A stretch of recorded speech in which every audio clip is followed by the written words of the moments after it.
Hello, dear guys. You are most welcome at my YouTube channel, The OK Miracle of English.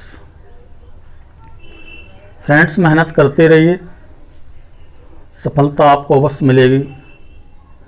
इस sentence के साथ आज हम new chapter बड़ा ही महत्वपूर्ण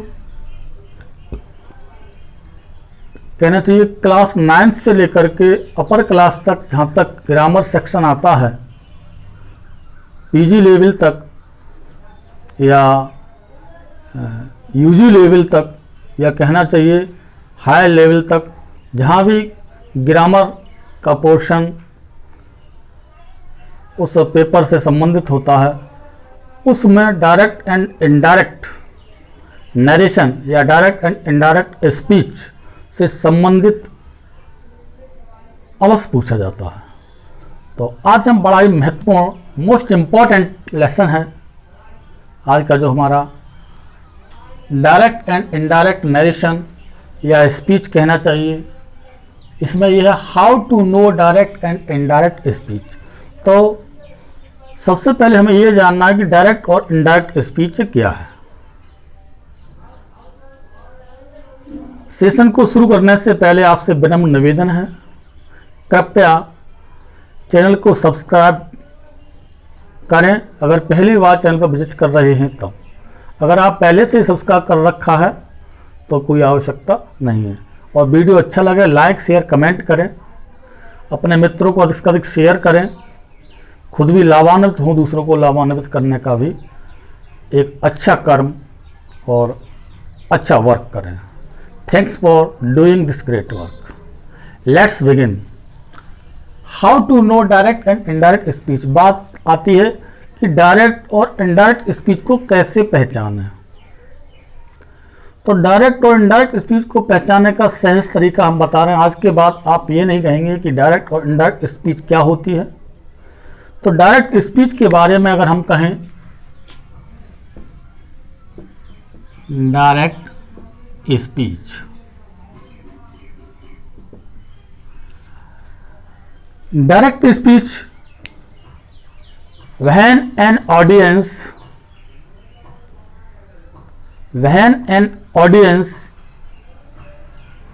tells us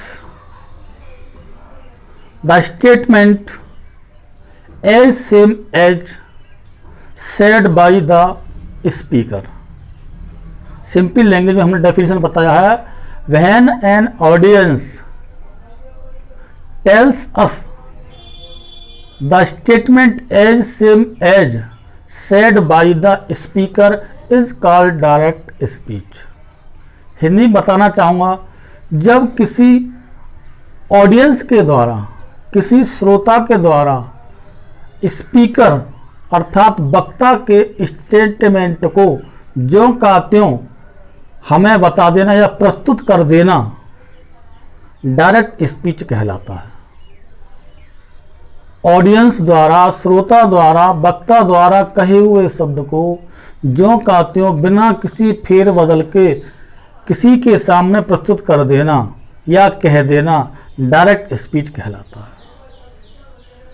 दूसरा पॉइंट है, डायरेक्ट स्पीच का जो स्टेटमेंट होता है, कथन होता है, स्पीकर द्वारा कही हुई बात होती है, वो इन्वर्टेड कॉमास के अंदर होती है। तो देखिए क्या होता है, हम एग्जाम्पल के थ्रू लेते हैं। He says to me I am playing cricket.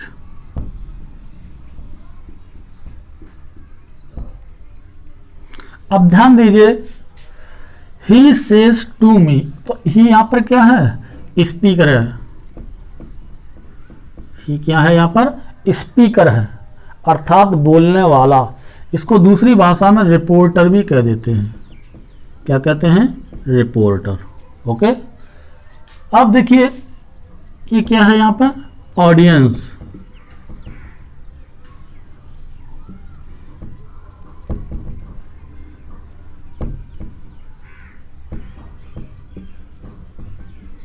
अर्थात हिंदी में कहते हैं इसे श्रोता। चलो हिंदी लिखने की आवश्यकता नहीं है। तो देखिए स्पीकर द्वारा श्रोता से कोई बात कही गई, स्पीकर कौन है? ही, और मी है यहाँ पे ऑडियंस। तो ऑडियंस के द्वारा मतलब किसी ने कोई बात सुनी, स्पीकर है, स्पीकर के द्वारा कोई बात कही गई ऑडियंस के लिए, अर्थात सुनने वाला व्यक्ति हो गया मी। तो इसके द्वारा कही हुई बात को अगर ज्यों का त्यों कह देता है, जैसे कहना ही सेज टू मी, उसने मुझसे कहा, या वह मुझसे कहता है, सॉरी तो बोलेंगे प्रेजेंट में, वह मुझसे कहता है आई एम प्लेइंग क्रिकेट, मैं क्रिकेट खेलता हूँ। अब देखिए ये जो इन्वर्टेड कॉमास के अंदर है ये हमारा डायरेक्ट स्पीच का सेंटेंस है। अब कहता ये रहा है, इसने कोई बात कही मी से, अर्थात ही ने मी से कुछ कहा। अब मी ने उसी चीज को, उसके स्टेटमेंट को जो का तो कह दिया, आई एम प्लेइंग क्रिकेट। तो आई किसको बिलोंग कर रहा है? ही के लिए।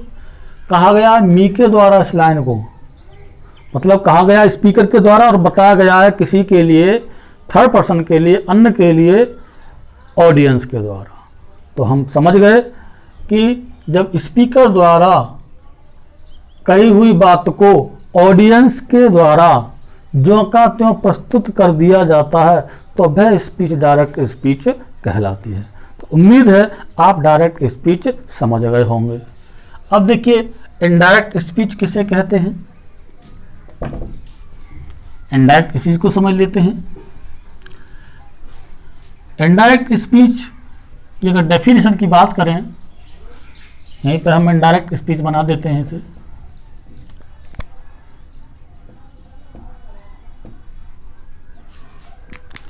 डेफिनेशन की अगर बात करें हम, when an audience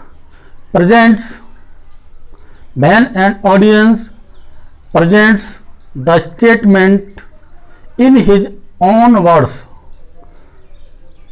said by the speaker, or we can say in other words, मतलब when an audience presents the statement said by the speaker in his own word, or we can say in other words, is called indirect speech। मतलब वक्ता द्वारा, speaker द्वारा कहे हुए शब्द को या कहे हुए स्टेटमेंट को ऑडियंस द्वारा अपने शब्दों में प्रस्तुत करना या किसी अन्य शब्दों में घुमा फिराकर प्रस्तुत करना, इसका मतलब है कि वह स्पीच, वह स्टेटमेंट, वह कही हुई बात इनडायरेक्ट स्पीच कहलाएगी। समझ में आ गया होगा। अब देखिए इनडायरेक्ट स्पीच कैसे पहचानें, थोड़ा देख लेते हैं एग्जाम के थ्रू हम। जैसे अभी पीछे वाला सेंटेंस था उसी को हम दे रहे हैं, he tells me that he is playing cricket.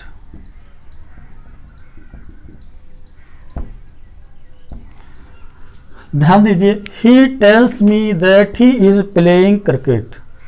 अब इस सेंटेंस में, इस स्टेटमेंट में ही यहाँ पर क्या है हमारा?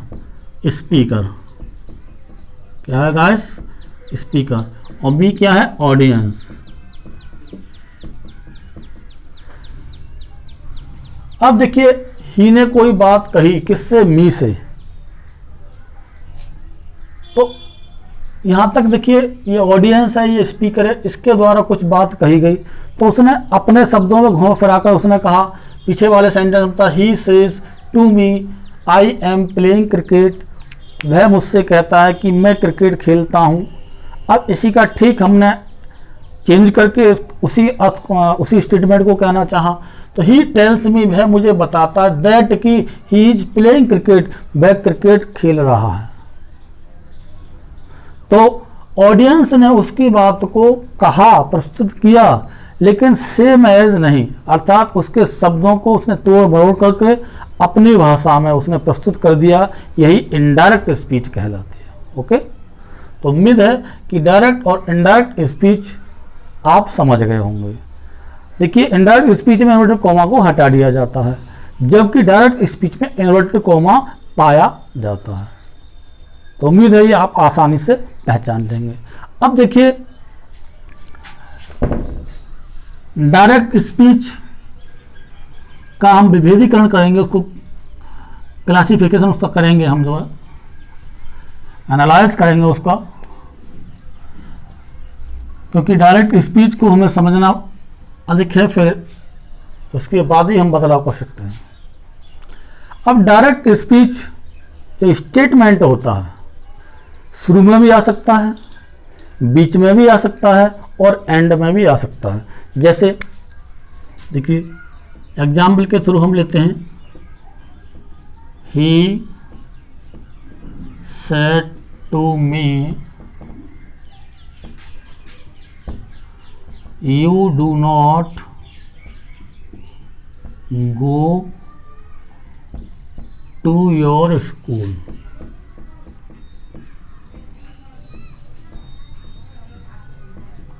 अब देखिए हमारा इतना portion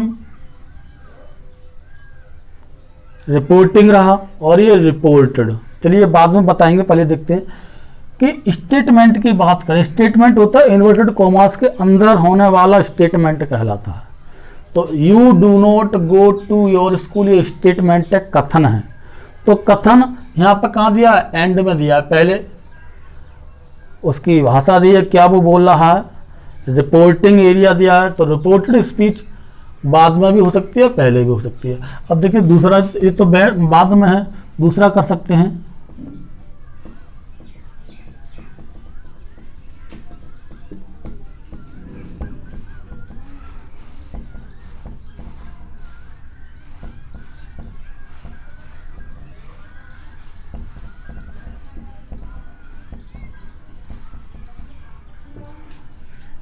please give me a pen he said to me. अब इसमें ध्यान दीजिए, जो प्लीज इन्वर्टेड कॉमा से शुरू हुआ है, please give me a pen, यहाँ पर इन्वर्टेड कॉमा क्लोज हो गया, तो ये सेंटेंस के शुरू में दे दिया। तो बीच में भी दे सकता है, जैसे ही दे please give me a pen he said, फिर कॉमा लगा करके आगे भी बना सकते हैं आप, I can not give you a pen inverted comma close said I. तो इस तरह से आई सेड जो भी हमें बना सकते हैं। तो बीच में भी सेंटेंस आ सकता है और बाद में आ सकता है और शुरू में भी स्टेटमेंट हमारा आ सकता है। ओके, तो ये समझ में आ गया होगा आपके। अब देखिए डायरेक्ट स्पीच के बारे में थोड़ा समझेंगे कि डायरेक्ट स्पीच किसे कहा जाता है, इसको थोड़ा बारीकी से समझेंगे। What is direct speech? तो डायरेक्ट स्पीच जो होता है हमारा,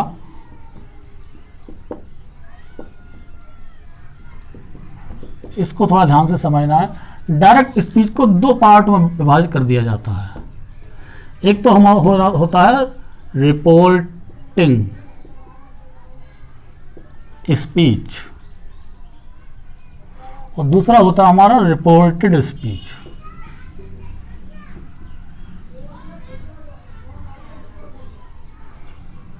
टू पार्ट्स होते हैं डायरेक्ट स्पीच के, एक रिपोर्टिंग स्पीच होता है, दूसरा रिपोर्टेड स्पीच होता है।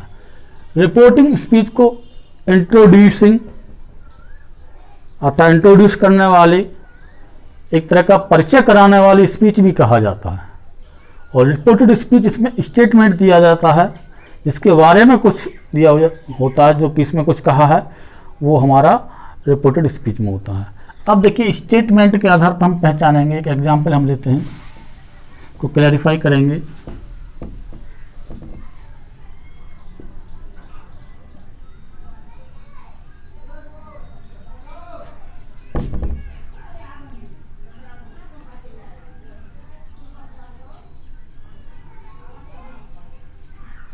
I am reading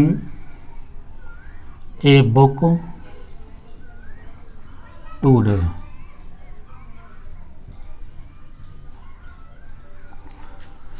He said to me, इतना पार्ट हमारा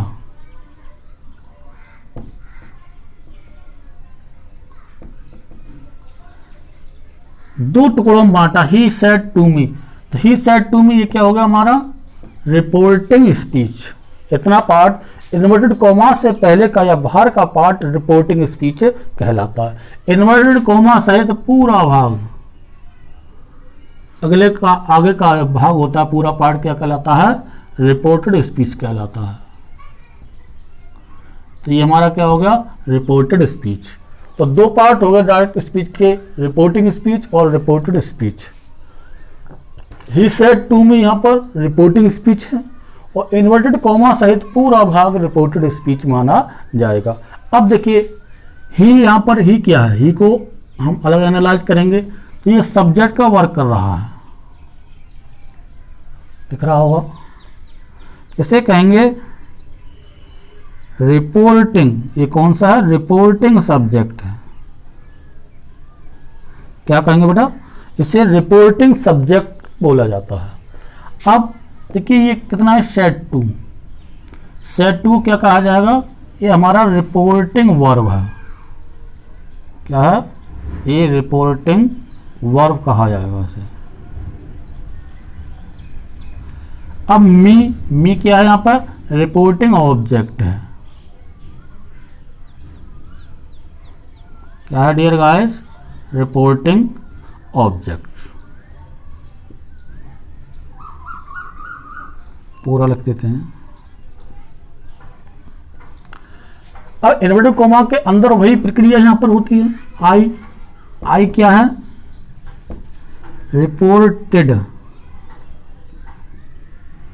रिपोर्टेड सब्जेक्ट कहेंगे, शॉर्ट में लिख दिया है मैंने, पहचान सकते हैं। एम यहां पर क्या है? तो रिपोर्टेड। एच बी समझते हैं हेल्पिंग वर्ब, सहायक क्रिया है। रीडिंग यहां पर क्या होगा बेटा? रीडिंग फ्रेंड्स यहां पर होगा रिपोर्टेड। एम बी मतलब मेन वर्ब।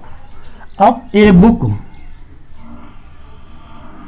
क्या है? यहां पर रिपोर्टेड